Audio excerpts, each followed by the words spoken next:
The Telltale Heart by Edgar Allan Poe, published in 1843, read by Loretta Chang. True. Nervous? Very, very dreadfully nervous I had been and am.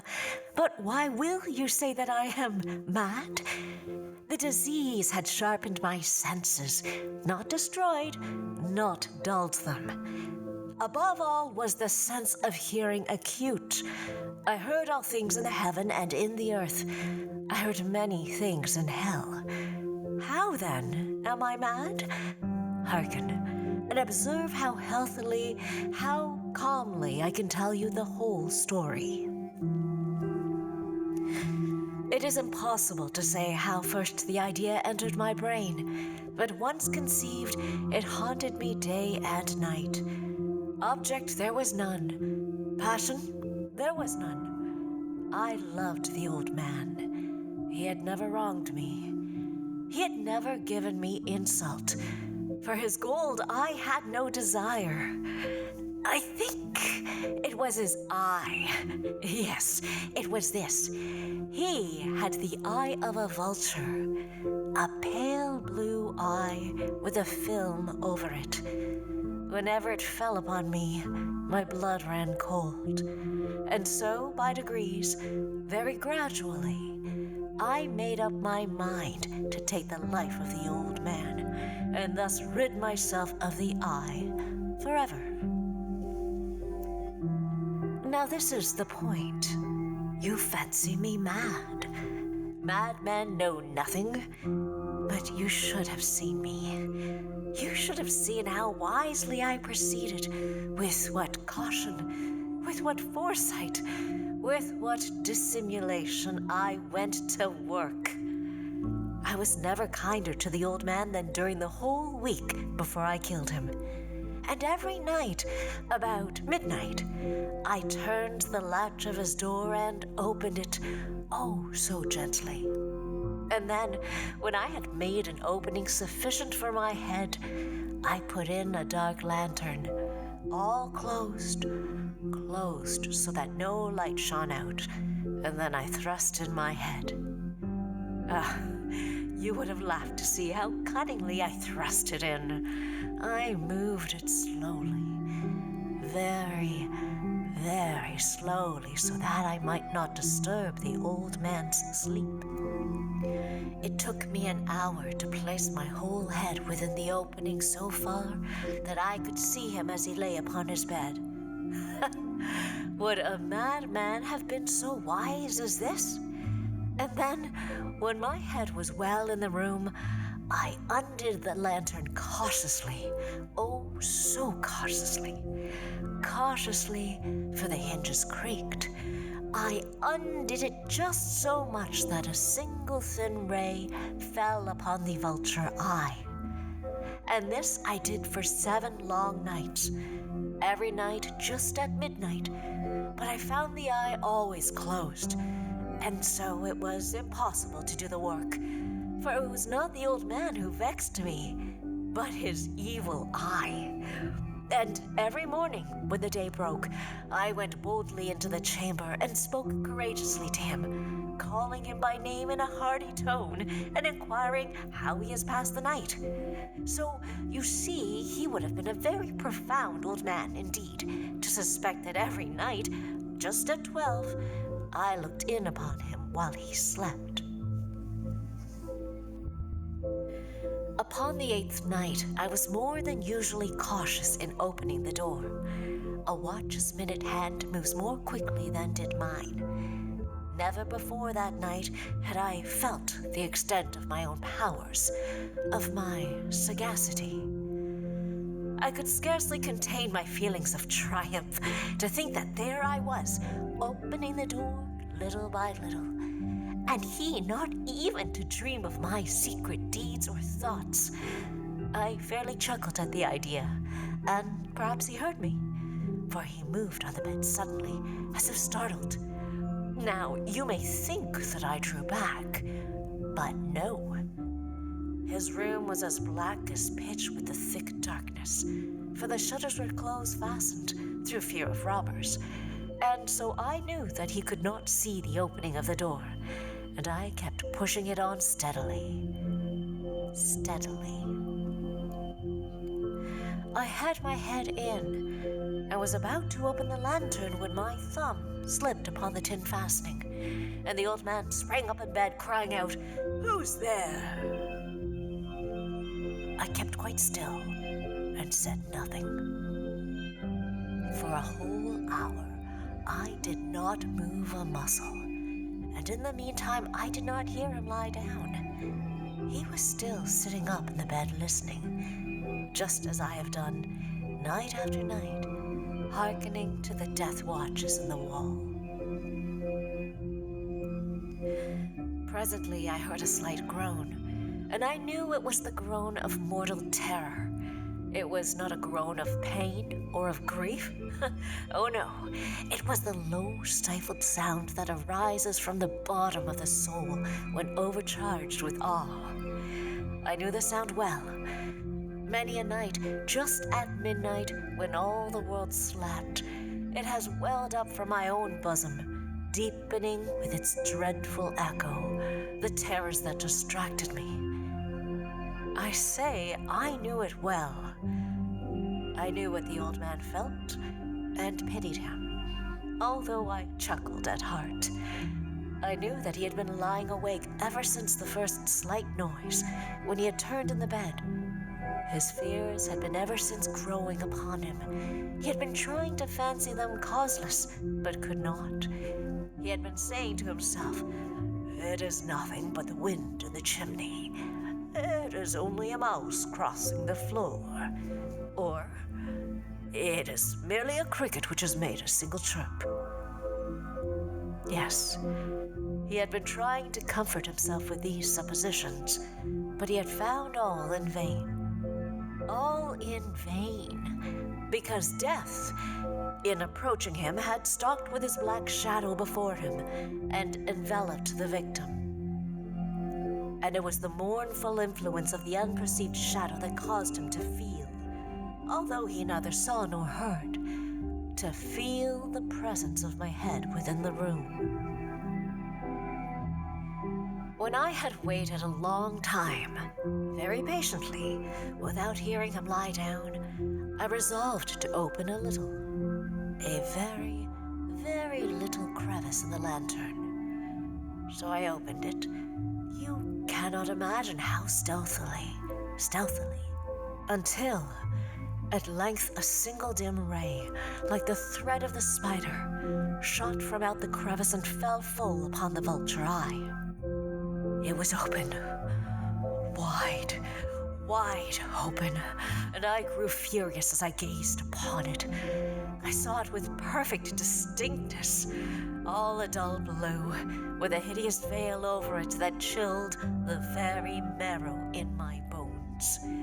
But I could see nothing else of the old man's face or person, for I had directed the ray as if by instinct, precisely upon the damned spot. And have I not told you that what you mistake for madness is but over-acuteness of the senses? Now, I say, there came to my ears a low, dull, quick sound, such as a watch makes when enveloped in cotton. I knew that sound well, too. It was the beating of the old man's heart.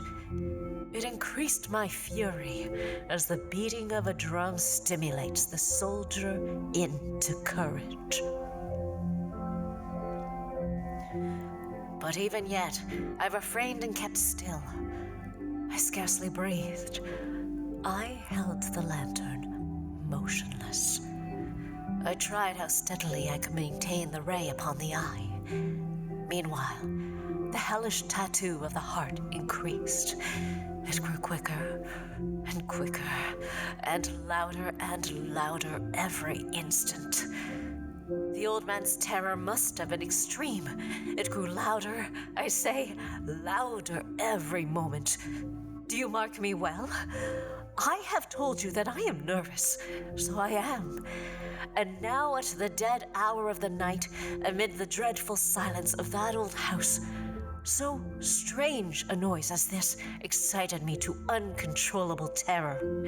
Yet, for some minutes longer, I refrained and stood still. But the beating grew louder. I thought the heart must burst, and now a new anxiety seized me. The sound would be heard by a neighbor. The old man's hour had come. With a loud yell, I threw open the lantern and leapt into the room. He shrieked once only. In an instant, I dragged him to the floor and pulled the heavy bed over him. I then smiled gaily to find the deed so far done. But for many minutes, the heart beat on with a muffled sound. This, however, did not vex me. It would not be heard through the wall. At length it ceased. The old man was dead. I removed the bed and examined the corpse. Yes, he was stone dead. I placed my hand upon the heart and held it there many minutes. There was no pulsation. He was stone dead. His eye would trouble me no more. If still you think me mad, you will think so no longer when I describe the wise precautions I took for the concealment of the body. The night waned, and I worked hastily, but in silence. First of all, I dismembered the corpse.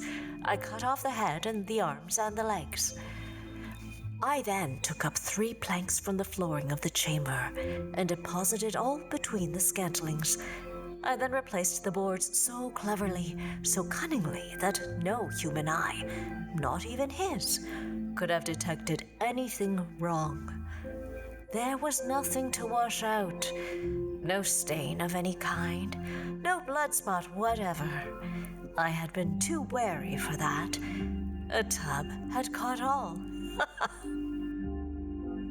When I had made an end of these labors, it was 4 o'clock, still dark as midnight. As the bell sounded the hour, there came a knocking at the street door. I went down to open it with a light heart, for what had I now to fear? There entered 3 men, who introduced themselves with perfect suavity as officers of the police. A shriek had been heard by a neighbor during the night. Suspicion of foul play had been aroused. Information had been lodged at the police office, and they, the officers, had been deputed to search the premises. I smiled, for what had I to fear? I bade the gentleman welcome. The shriek, I said, was my own in a dream. The old man, I mentioned, was absent in the country. I took my visitors all over the house. I bade them search well. I led them at length to his chamber. I showed them his treasures, secure, undisturbed. In the enthusiasm of my confidence, I brought chairs into the room and desired them here to rest for their fatigues, while I myself, in the wild audacity of my perfect triumph, placed my own seat upon the very spot beneath which reposed the corpse of the victim. The officers were satisfied. My manner had convinced them. I was singularly at ease. They sat, and while I answered cheerily, they chatted of familiar things. But ere long, I felt myself getting pale and wished them gone. My head ached, and I fancied a ringing in my ears. But still they sat, and still chatted. The ringing became more distinct. It continued, and became more distinct. I talked more freely to get rid of the feeling, but it continued and gained definiteness, until at length I found that the noise was not within my ears.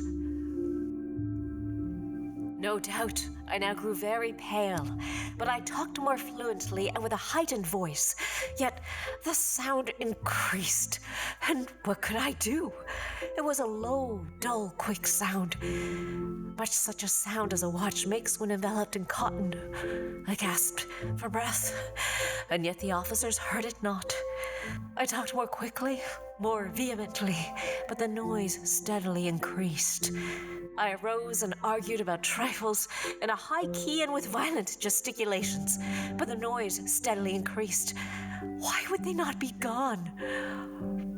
I paced the floor to and fro with heavy strides, as if excited to fury by the observations of the men, but the noise steadily increased. Oh God, what could I do? I foamed, I raved, I swore. I swung the chair upon which I had been sitting and grated it upon the boards, but the noise arose over all and continually increased. It grew louder, louder, louder, and still the men chatted pleasantly and smiled. Was it possible they heard not? Almighty God, no, no, they heard. They suspected. They knew. They were making a mockery of my horror. This I thought, and this I think, but anything was better than this agony. Anything was more tolerable than this derision. I could bear those hypocritical smiles no longer. I felt that I must scream or die. And now, again, hark louder, louder, louder, louder. Villains! I shrieked. Dissemble no more. I admit the deed. Tear up the planks. Here, here. It is the beating of his hideous heart.